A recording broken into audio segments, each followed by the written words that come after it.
The fog on South Manitou Island didn't feel like weather. It felt like a presence, thick and cold, leaching the color from the pines and the warmth from my bones. I'd come to photograph the shipwreck, the Francisco Morazan, but the fog had rolled in, reducing the world to a dripping, grey shroud. That's when I heard the first bell. It wasn't the mournful clang of a buoy. It was a small, clear, silver sound, like a bell on a cat's collar. It came from the woods behind the beach. My rational mind, the one that lived in cities and paid rent, said it was a trick of the water. But the older part of me, the part that knew what fear was, froze. I followed the sound. The path was soft with centuries of pine needles, and the fog swallowed the world behind me. The bell tinkled, always just ahead, a maddening, playful sound. I saw a flicker of movement, a small, pale shape darting between the trees. A child? Hello? I called, my voice swallowed by the fog. The bell stopped. In the sudden silence, I heard only my own frantic heartbeat.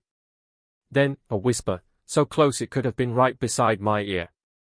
Don't you want to play? I ran. I crashed through undergrowth, my camera banging against my chest, the fog clinging to me like cobwebs.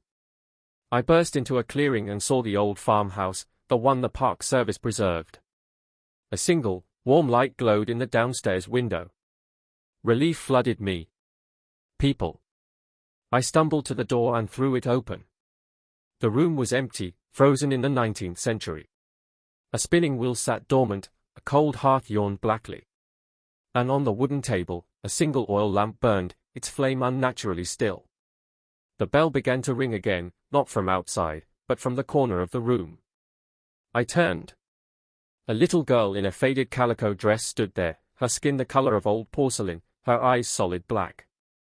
She smiled, a wide, empty smile, and shook her wrist. A tiny silver bell was tied there with a frayed red ribbon. "Now you're home," she whispered, though her lips didn't move. The door slammed shut.